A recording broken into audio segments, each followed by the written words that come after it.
প্রিয় ভিউয়ার্স, আসসালামু আলাইকুম। আজ চেন্নাই সুপার কিংস তাদের গুরুত্বপূর্ণ ম্যাচে জয়লাভ করেছে। এই জয়ের মাধ্যমে তারা পয়েন্ট টেবিলের চারতম স্থানে পৌঁছে গিয়েছে।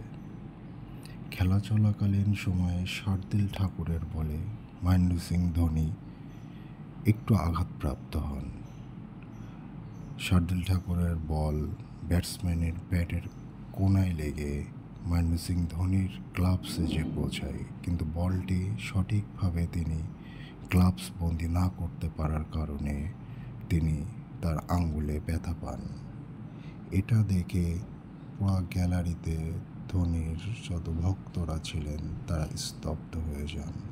তারা ভয় পেয়ে যান যে ধোনি ব্যথা পেল নাকি। এটাই ভালোবাসা হতো। পরবর্তীতে ধোনি আবার খেলা শুরু করেন। তার ইনজুরিটা এতটা গুরুত্বপূর্ণ ছিল না। ধন্যবাদ।